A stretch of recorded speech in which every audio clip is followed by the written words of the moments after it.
안녕하세요. 캐나다에서 알바만 14년 한 우림입니다. 오늘은 제가 이제 캐나다에서 14년간 알바를 하면서 느낀 점, 배운 거, 시급, 일하는 환경, 대우, 그리고 워킹 홀리데이로 올만한지, 알바를 할만한지 이런 것들을 이야기를 해보려고 해요. 왜냐면 제가 비록 워킹 홀리데이로 온 건 아니지만 그래도 오랜 세월 동안 알바를 하면서 워킹 홀리데이 오신 분들도 종종 뵙고 이제 알바를 오래 하면서 이제 느끼고 배운 점들이 많아서 한번 그거에 대해서 이야기를 한번 해볼까 해요. 그냥 이야기만 하면 좀 심심하니까 이렇게 얼려놓은 잔에 맥주 그리고 무알콜 맥주, 제가 알스라 맥주 한 병 마시면 취해가지고 양이 모자르니까 무알콜 맥주를 좀 섞어서 마시도록 하겠습니다.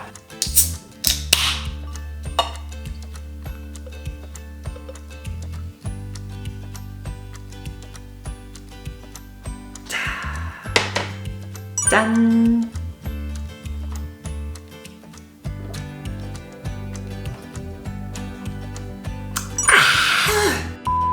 일단 캐나다에서의 저의 알바 경력을 말씀드리자면, 일단 그 포드 컴퍼니 있잖아요. 포드 자동차, 포드 거기서 이제 자동차 디테일링을 하는 걸로 1년간 파트타임으로 일했고요.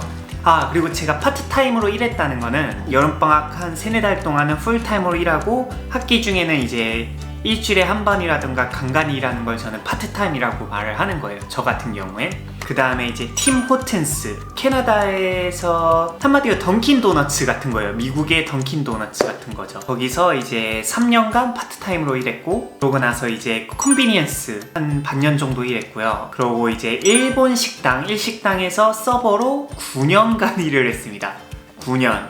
1년 아니고 2년 아니고 장장 9년. 그리고 식당에서 일을 하고 있는 와중에 약국에서도 4년간 이제 비록 학생이지만 그래도 할머니, 학생들 이런 분들 이제 어시스턴트, 약국 어시스턴트들로 많이 일을 하시거든요. 그래서 약국에서 일하는 것도 알바하는 걸로 쳤습니다. 그것도 4년간 일했어요. 그래서 이제 지난 2007년부터 작년 2020년까지 알바를 했으니까 14년간 알바를 했습니다. 제가 알바 왕이죠.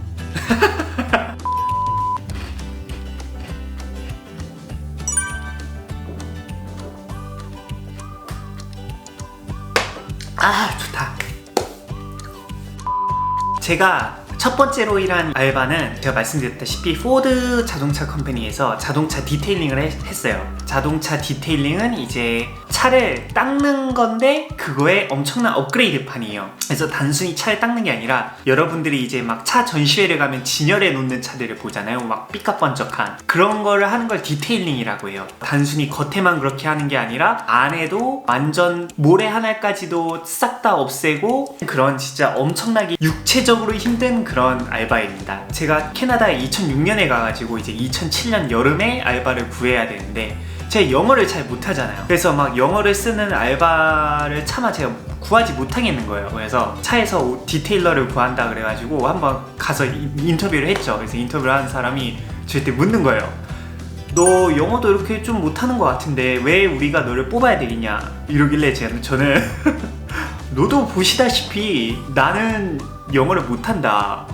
그렇게 내가 그렇게 메리트가 없는 걸 알기 때문에 그거를 만회할 만큼 열심히 일할 각오를 하고 왔다, 이렇게 말하니까 매니저님이 진짜 좋게 봐주셔가지고 저를 고용을 해주셨습니다. 거기는 이제 막 진짜 하루 종일 9시간 동안 차를 오른손으로 비비고 왼손으로 비비고 그거의 반복입니다. 저의 이 가녀린 팔이 한 몇 달 하고 나니까 거의 막 허벅지만 해졌어요, 양팔이. 그만큼 정말 육체적으로 너무나도 힘든 거예요. 진짜 너무 힘들었어요. 근데 그때 당시에 거의 14년 전이니까 그때 시급으로 제가 17불을 받았어요. 그러니까 지금은 이제 더 뛰었겠죠? 지금 한 20불쯤 하지 않을까 생각을 합니다. 그래서 장점을 말씀드리자면 일단 시급이 좀 되게 나름 셌고, 두 번째는 이제 그냥 마음이 평온해요. 뭐 이렇게 막 보채는 것도 없고 그냥 자기의 스케줄에 맞춰서 그냥 자기만의 세계에서 그냥 이렇게 아무 생각 없이 차를 이렇게 닦고 하다 보면 하루가 잘 가요. 하루가 아주 잘 갑니다. 근데 이제 단점은 몸이 너무 힘들어요. 양팔이 막 끝나고 나면 막 시큰거리고 온갖 청소하는데 온갖 화학물질을 다 써요. 차 창문 닦을 때도 화학물질 뿌리고 녹슨 것도 이렇게 화학물질 뿌리고 안에 닦는 것도 세제 쓰고 이러다 보니까 진짜 여기 제 손에 검정 때가 막 끼는데 그게 알바 끝내고도 한 달 이상 남아 있었어요. 진짜 그만큼 몸에 좀 안 좋았습니다. 그리고 스케줄이 되게 일정했어요. 늘 9시부터 뭐 4, 5시 뭐 늘 이렇게 정해져 있으니까 오후에는 그냥 저녁에 딱 집에 가서 쉬고 주말에는 일 안 하고 이러니까 되게 좋아요. 제가 두 번째로 업그레이드한 알바는 이제 팀 호튼스 알바예요. 미국의 던킨 도너츠, 한국에서도 던킨 도너츠 같은 느낌?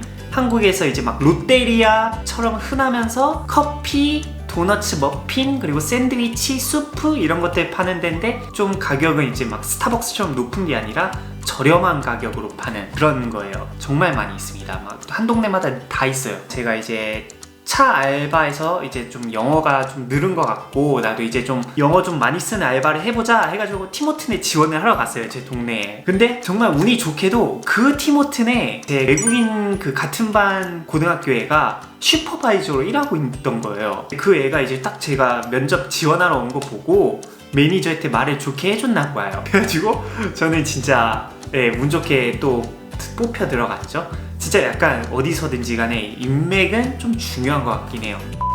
근데 아무튼 그래서 이제 팀호튼에 취직을 하게 돼서 일을 하기 시작했는데 자동차 디테일러로 일하다가 팀호튼을 오니까 일이 너무 쉬운 거예요. 진짜 일이 너무 쉬워. 그래가지고 제가 이 너무 쉽게 돈이 벌리는 것 같은 느낌 때문에 약간 눈이 맛이 갔었죠. 돈 때문에 눈이 멀었죠.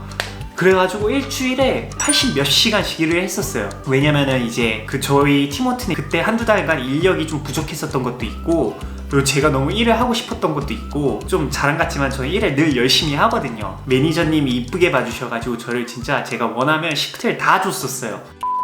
어쩔 때는 16시간 연속으로 일하고 어쩔 때는 8시간 일하고 8시간 쉬고 8시간 일하고 막 이렇게 2달 넘게 이렇게 했어요. 일주일에 80시간 이상씩. 그러니까는 나중 가서는 제 엄마가 야, 너 더 이상 일하지 마, 일 줄여 막 이렇게 막 협박을 할 정도로 제가 진짜 돈에 다시 말하지만 눈이 멀어서 그렇게 일했습니다.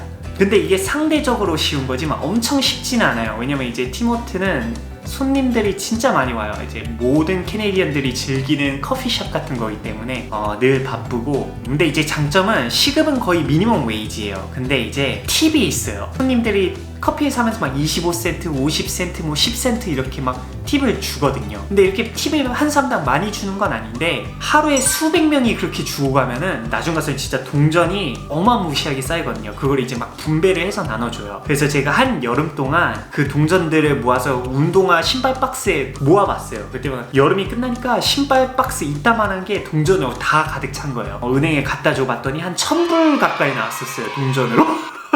돈 때문에 눈이 멀었죠. 되게 짭짤해요. 하루에 시급이 한 10불이다 그러면은 정말 바쁜 팀 같은 경우에는 하루 한 8시간 시프트 일하면 20불 정도씩은 팁으로 늘 가져갔던 것 같아요. 하루에.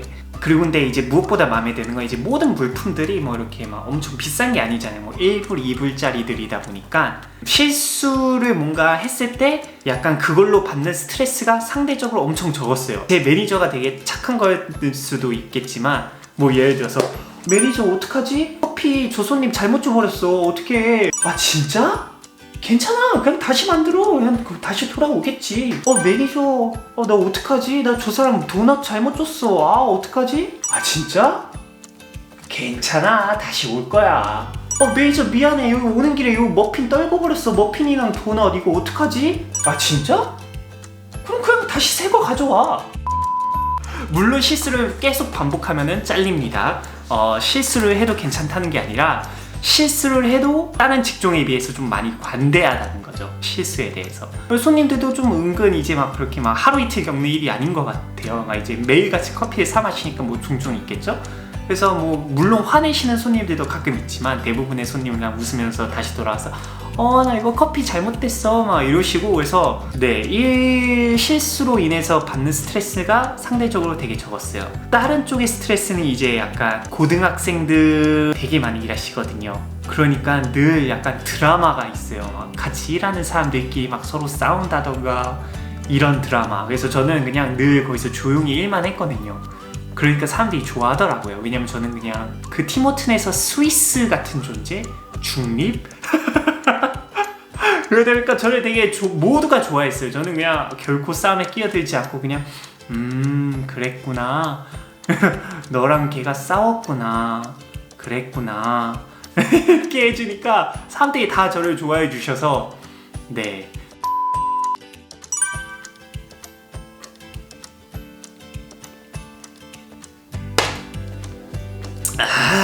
그리고 이제 다음 제가 일하게 된 알바는 이제 제가 다른 도시로 이사를 가게 돼가지고 티모튼에서 더 이상 일을 못하게 돼가지고 편의점에서 일하게 됐죠.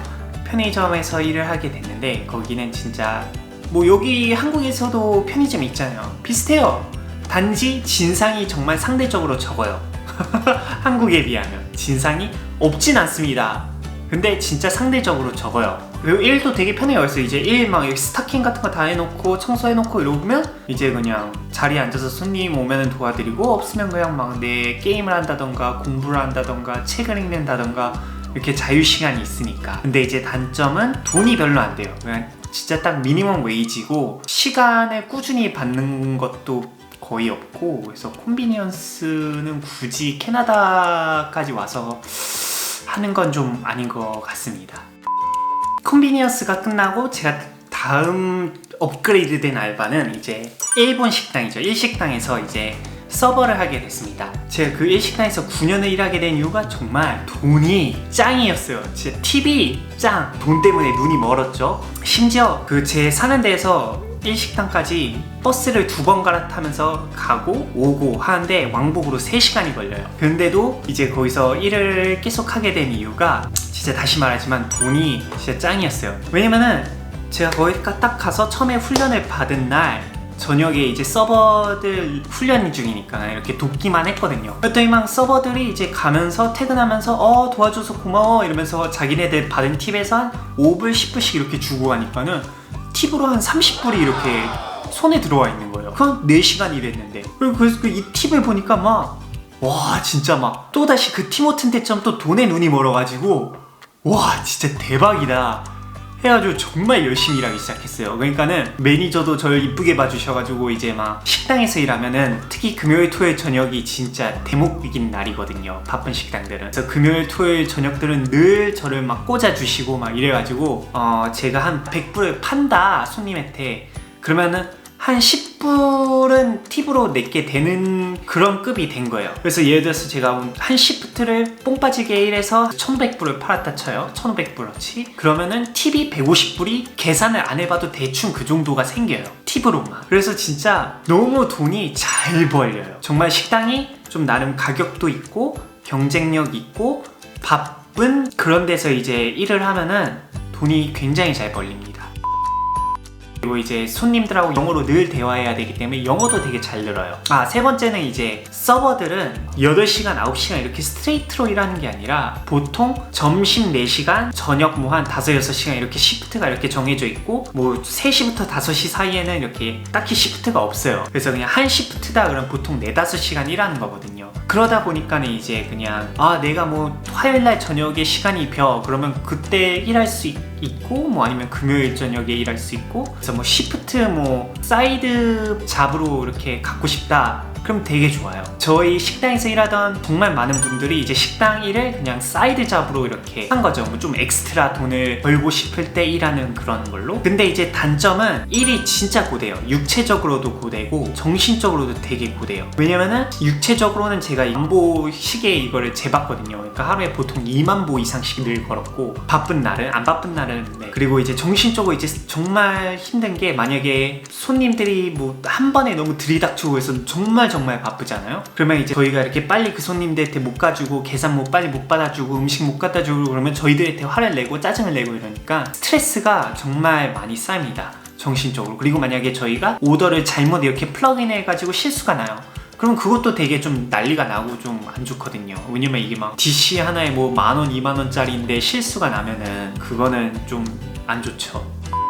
그래서 스트레스가 많이 쌓이고 하루 종일 진짜 바쁘게 일하고 나면 집에 가서 이제 씻고 자려고 하잖아요. 이렇게 누워있으면 아드레날린이 너무 막 나와 있어가지고 그게 아드레날린이 이제 사라지질 않은 거예요. 그래서 몸은 피곤해 죽겠어가지고 노곤노곤한데 정신이랑 심장은 막 두근두근 하면서 쌩쌩쌩쌩 돌아가요. 진짜. 그래서 잠을 못 자겠는 거예요. 그래서 진짜 육체적, 정신적으로 매우 고됩니다. 그리고 또 다른 단점은 모든 날이 돈을 잘 벌 수 있는 게 아니에요. 어떤 날들은 진짜 한가할 때가 있어요. 이유 없이 진짜 한가할 때도 있고 그냥 한가할 때도 있고 그래서 그런 날은 쪽박치고 가는 날도 있어요. 막 어떤 때는 그냥 한 3시간 일하고 팁으로 뭐 한 10불도 못 벌고 이렇게 갈 때가 있어요. 하루 종일. 네, 하루에 무조건 뭐 8시간씩 이렇게 식당을 시프트를 주는 게 아니기 때문에 그냥 하루는 뭐 4시간 시프트를 이렇게 주는 경우도 있고 진짜 돈을 엄청 못 벌고 갈 때는 진짜 엄청 못 벌고 가요. 되게 수입이 들쭉날쭉합니다. 그래서 개런티된 수입이 아니에요.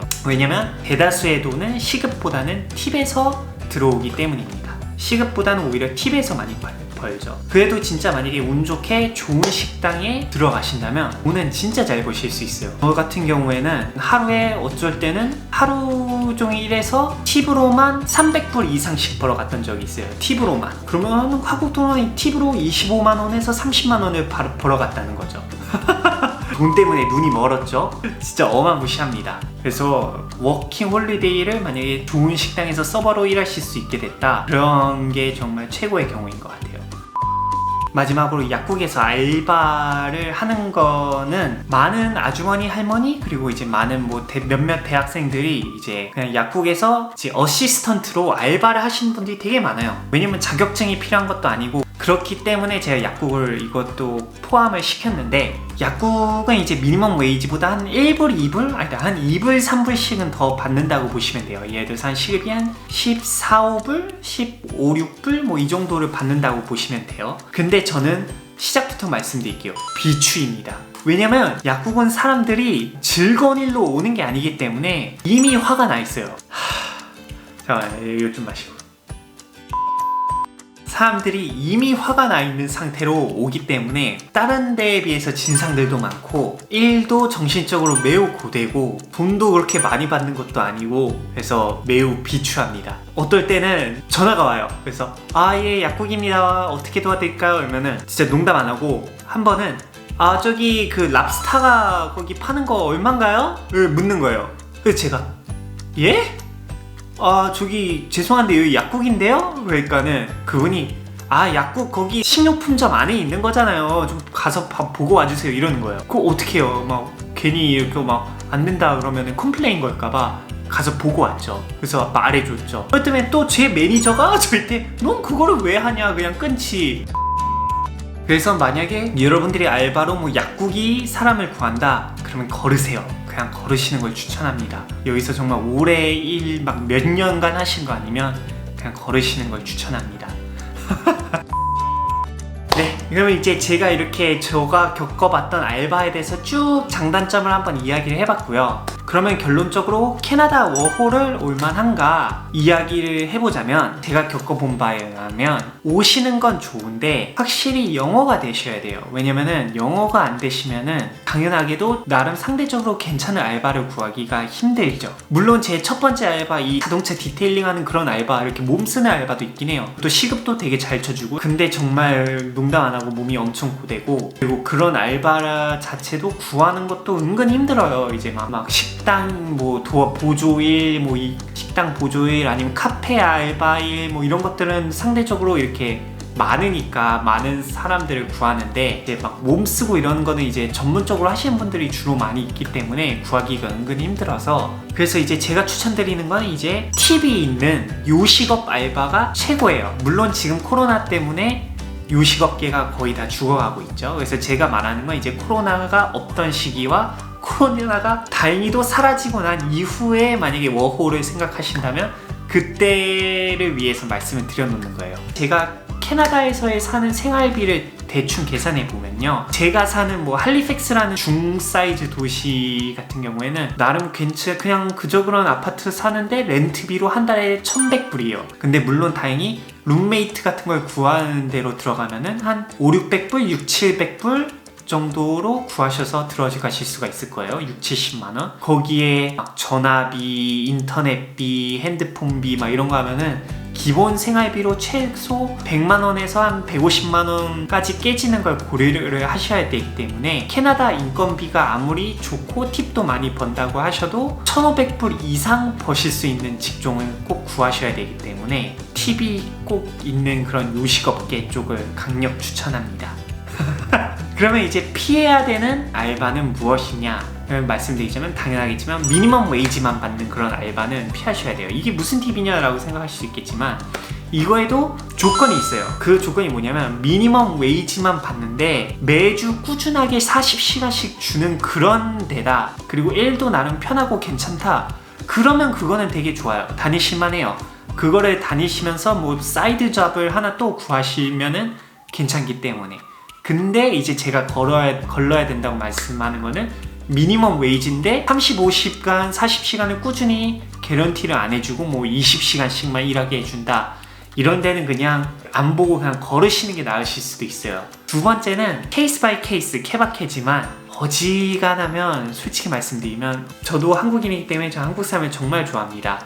그래서 저는 한국 사람을 이렇게 뭐라 하는 게 아니라, 제가 보고 한 거를 베이스로 해서 한국인 한 가족이 운영하는 그런 식당, 아니면 뭐 이런 조그마한 비즈니스에서 알바로 일하는 거는 물론 이제 말도 통하고 이래서 편하실 수는 있겠지만, 어지간하면은 되도록이면 좀 다른 알바를 찾아보시는 게 괜찮을 거라고 저는 생각을 해요. 물론 이제 어떤 한국 사장님들은 되게 친절하시고 되게 잘해주시고 당연히 엄청 훌륭하신 분들이 당연히 있습니다. 근데 그런 분들보다는 제가 봤을 때 좀 약간 공과 사의 경계를 무너뜨리는 사장님들이 정말 많아요. 예를 들면은 막 야 좀 나 좀 도와주라, 여기 한 30분만 더 남아서 도와주라 뭐 이러면서 시급을 안 쳐주시고, 왜 안 쳐주셨어요? 이러면은 막 그냥 야 이 정도 너가 도와줄 수도 있지, 뭐 아니면 뭐 그런 거 있잖아요. 막 이렇게 공과 사의 경계가 무너지는. 그리고 이제 막 캐네디언들 이렇게 밑에서 막 일하고 이러면 이제 퇴근하면 정말 퇴근인데, 한국 분들이랑 이렇게 사적으로도 이제 무조건 한국 사람들끼리니까 친해질 수밖에 없잖아요. 그러면 막 퇴근했는데도 막 이렇게 막 연락이 오는 경우도 되게 많고 그래서 공과 사의 경계가 좀 무너집니다. 그래서 좀 저는 개인적으로 비추합니다. 그리고 영어가 안 늘잖아요. 영어 늘기가 좀 확실히, 이왕 워킹 홀리데이 왔으면 영어도 늘어서 가시면 좋으니까. 아무튼 이런저런 알바들이 있구나, 이 알바는 어떤 장점이 있고 어떤 단점들이 있고, 그런 거에 대해서 알려드리고 싶었어요. 나중에 이제 캐나다 워킹 홀리데이를 생각하시는 분들이 있으실 수도 있고 하니까. 그래서 이 영상이 조금이라도 나중에 뭐 알바를 구하시고자 하시는 분께 도움이 됐으면 좋겠습니다. 그러면 다음에 또 다른 영상으로 찾아뵐게요. 감사합니다.